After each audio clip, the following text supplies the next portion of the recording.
Hey guys, welcome back to the channel. It's Trey, and let's talk about the whole white Black Panther situation from the world to come.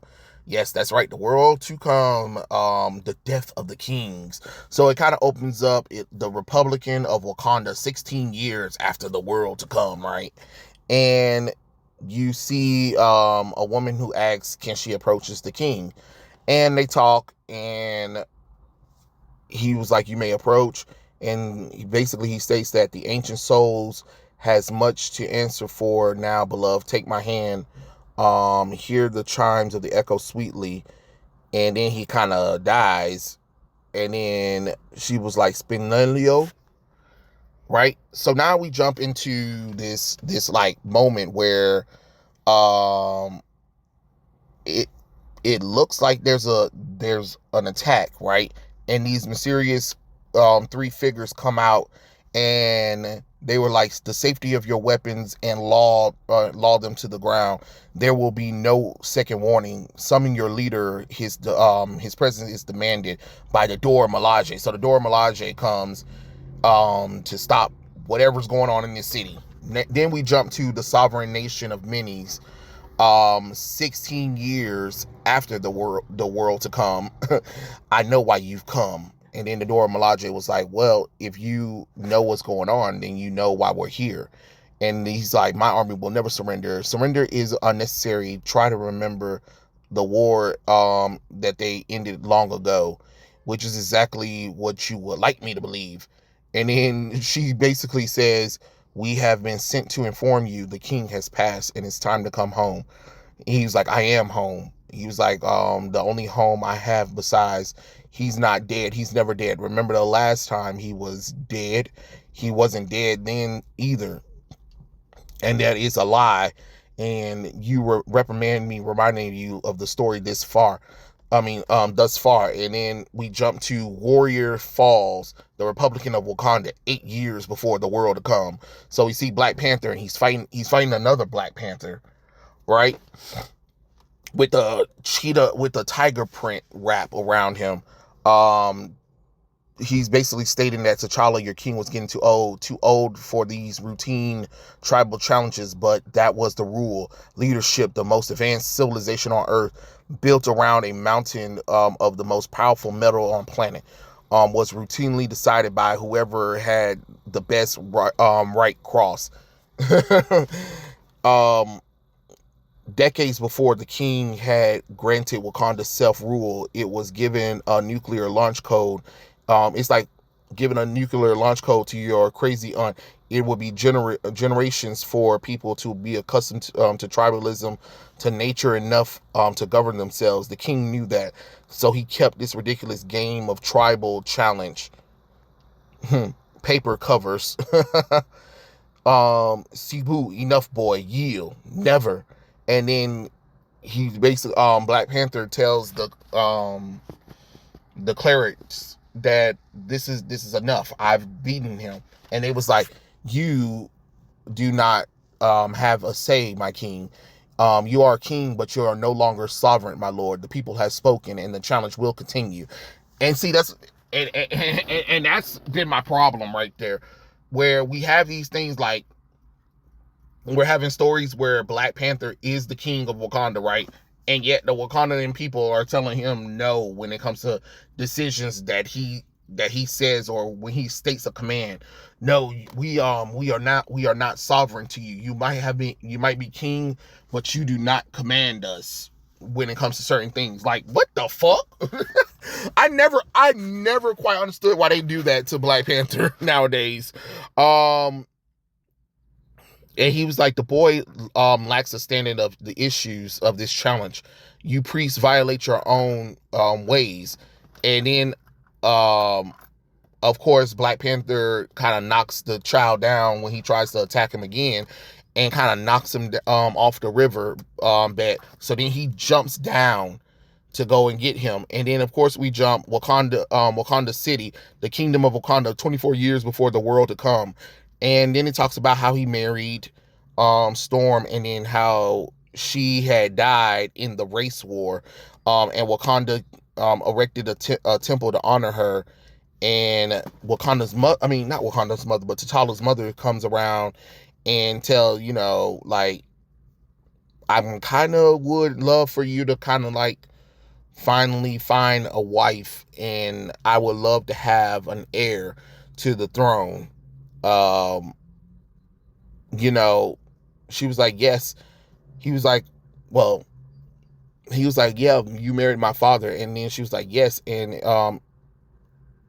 it got him killed too, because he married for marrying kind of like an outsider a little bit or whatever. And he's like, I don't believe that. And she was like, son, if you fall down a flight of steps, get hit by a bus, Wakanda will blame me, your father's foreign wife.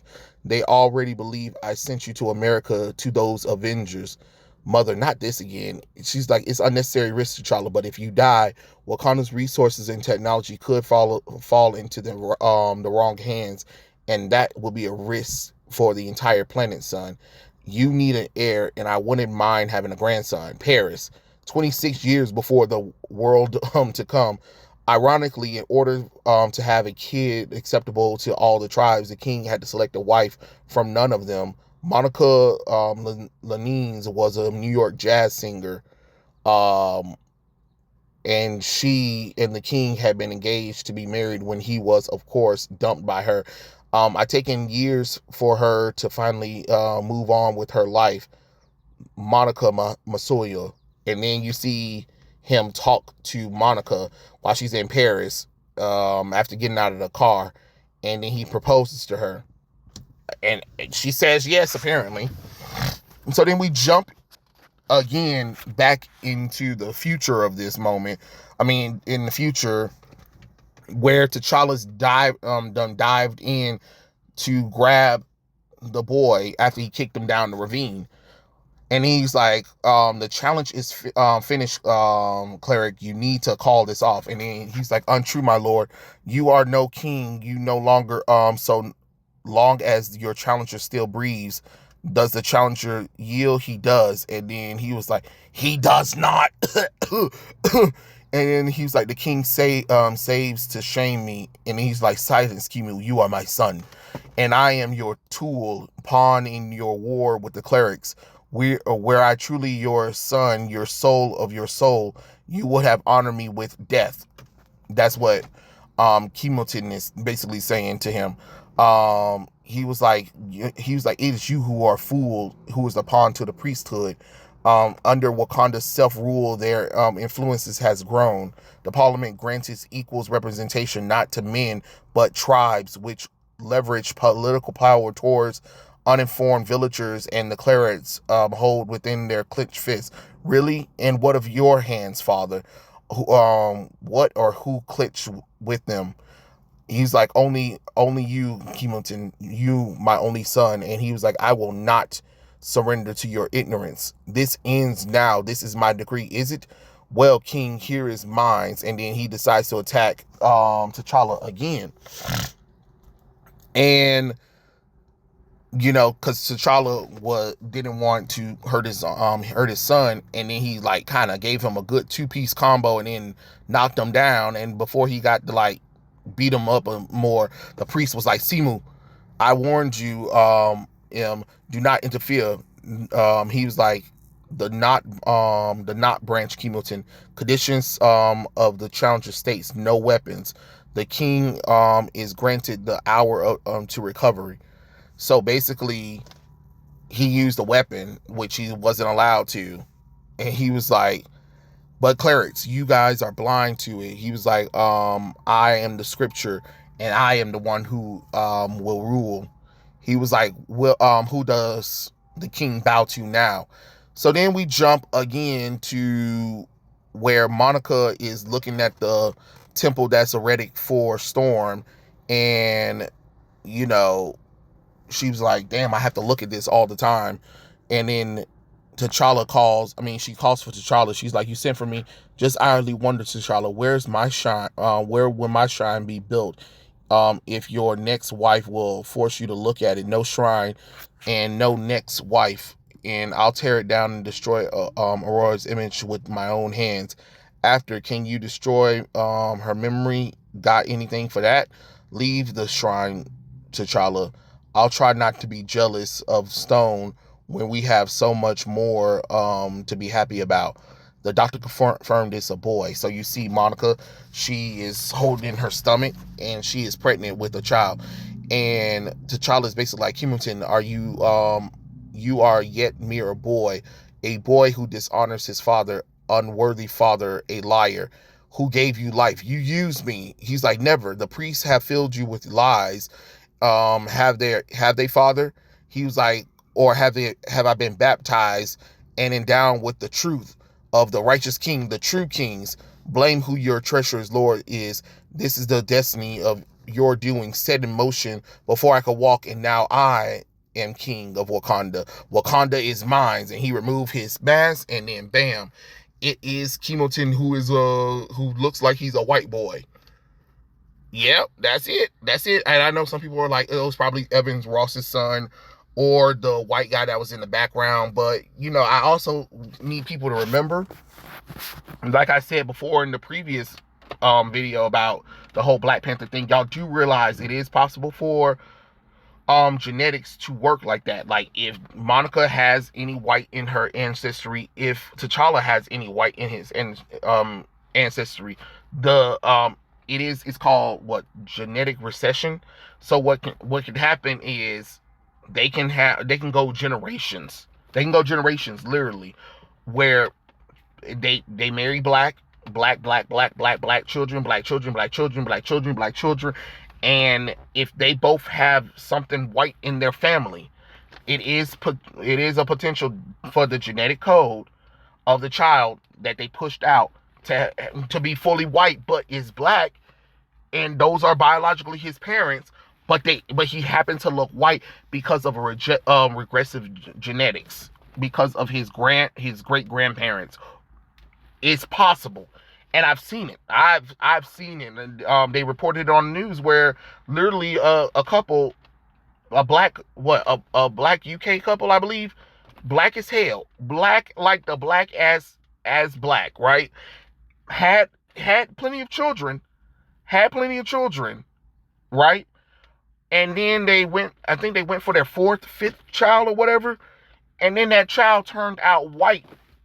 And everybody was like, I beg your pardon. And then you do the DNA, and they are biologically the parents, but then they looked in their genetic family history and realized that they both have white great grandparents. And then bam, that's how that happened.